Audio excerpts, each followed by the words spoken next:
whispers in the hollow house. The sun was sinking over Ashwood, painting the sky in bruised shades of purple and orange. At the edge of town, looming over cracked pavement and overgrown grass, stood the hollow house. Its windows were shattered, and the paint peeled like dead skin. Locals whispered stories of those who dared to enter, but few ever returned. Jake and Lila, two friends drawn by curiosity, approached the creaking iron gate. Their footsteps echoed across the yard. "Just one look," Jake whispered to himself. "It's just an old house." "I don't know, Jake," Lila replied, shivering. "Everyone says strange things happen here." "Stories to scare kids," Jake said with a nervous smile. "Come on." As they stepped inside, a cold gust swept through the doorway. The air smelled of decay, dust, and forgotten memories. The grand entry hall was a hollow shell of its former glory. Dust motes floated like tiny spirits in the dim light, and faded portraits stared down from the walls, their eyes seeming to follow every movement. Did you hear that?" Lila asked, her voice trembling.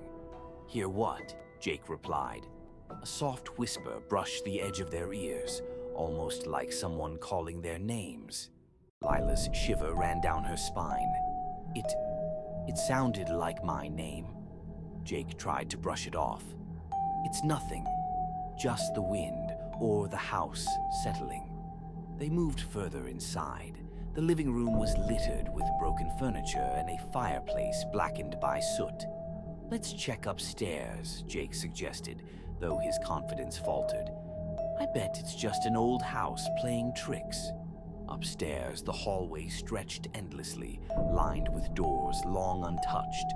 One at the very end was slightly ajar, darkness spilling from it. Lila hesitated.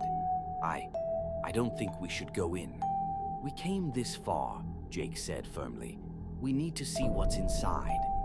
The door creaked as they pushed it open, and a cold gust slammed it shut behind them.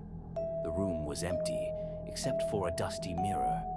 Their reflections appeared normal at first, but then they saw it. A shadow standing just behind them, grinning.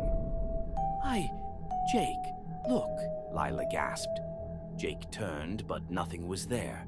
Only in the mirror did the figure linger, stretching, reaching, smiling. Suddenly, whispers grew louder, swirling around them, crawling under their skin. I can't. They're everywhere," Lila cried, panic rising. "We need to leave now," Jake shouted, but every door led them back to the living room. The shadow in the mirror stretched, advancing, grinning wider. In desperation, they discovered a narrow stairway to the attic. It was dark and dusty, filled with broken furniture and cobwebs. On a small table lay a journal, its pages yellowed and scribbled with frantic handwriting. Jake read aloud, voice trembling. "They never leave. Trapped forever. Don't listen to the whispers. Trapped. We're trapped," Lila whispered, terror in her voice. The shadow now appeared at the attic doorway, twisted and distorted, grinning malevolently. "Run!" Jake yelled.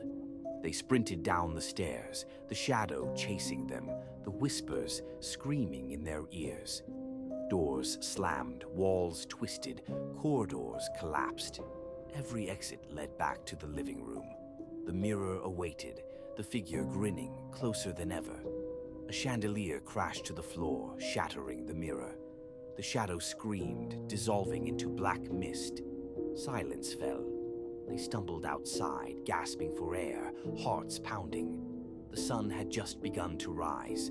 The hollow house loomed behind them, quiet, but alive. "Is it over?" Lila breathed. Jake, pale and trembling, whispered, I don't know, but it's still watching." The wind blew, and for a brief moment, faint whispers echoed.